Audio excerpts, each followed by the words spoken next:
We're going to start up the camera by sliding the lens cover down here. It's not the easiest thing to grab.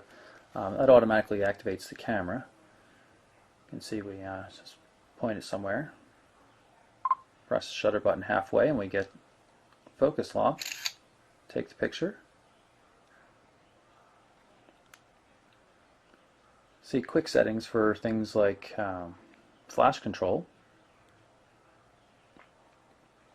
Larger menu, just like you see in the web browser for other things, the various scenes, such as macro mode, things like that. More generic options in terms of also settings, things like that for image quality, whether you're geotagging, where the images are stored, a bunch of options here. Not the more common ones that you would be setting on a day-to-day basis, but just how you want the camera to work in general. As a 3G device, there is a forward-facing camera called the secondary camera, and you can see me in the video camera right there. Go back to primary sensor. We're going to bring up the options menu here so we can activate the video mode. Shoots in NHD format, just like the screen. Easy to turn the light on and off just by tapping on it. Normal controls like the camera mode as well. Press the shutter button, start recording. Hear the little beep, so we're going to pan around a bit so you can see that we're recording video. Hit stop here or press the shutter button, and we should be able to play it back just to see what it looks like.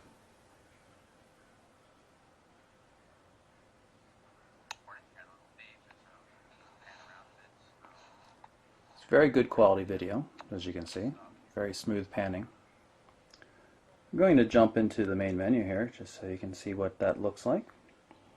S65th edition, just like on the 5800, so scrolling around the main menu is a little strange because instead of grabbing the canvas and moving it, you're grabbing a cursor and dragging it. A little counterintuitive at first. You get used to it after a while, though. You can see there's a lot of preloaded applications.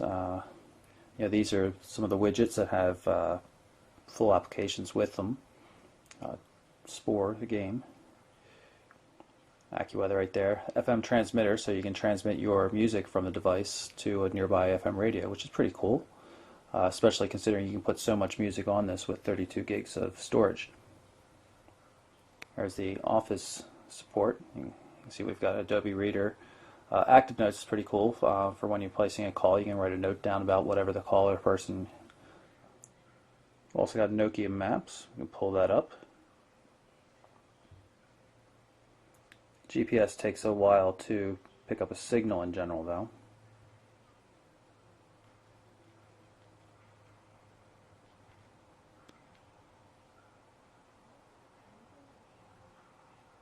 You can see the little satellite symbol down here as it's starting to pick up the various GPS satellites so you can get a location fix.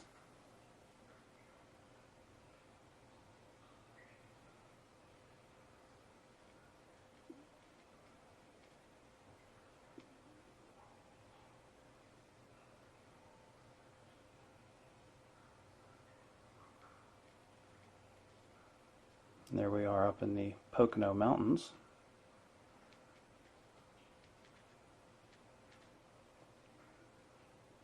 And that's a pretty accurate representation of where we're located up on Lake Wallenpaupack in the Poconos.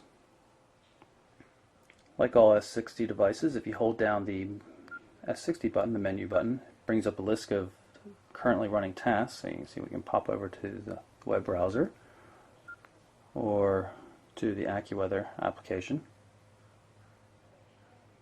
See bad weather up here in the Poconos. The red call end button takes you back to the home screen. The menu button toggles back and forth between the main menu and the home screen. Keypad for dialing, that little soft key down the bottom.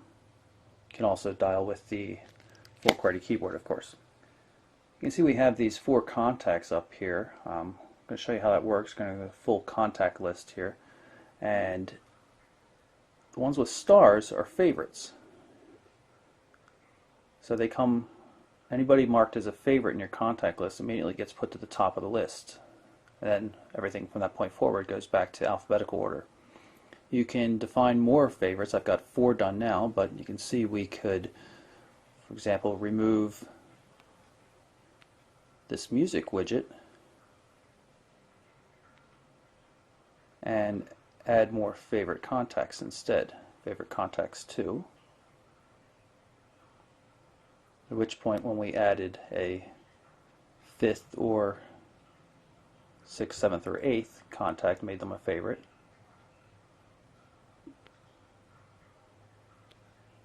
They'll now show up down there. You can see Bob Smith showing up. You can see the little name Bob. Bob doesn't have a picture associated with him though, so it doesn't get a particular icon.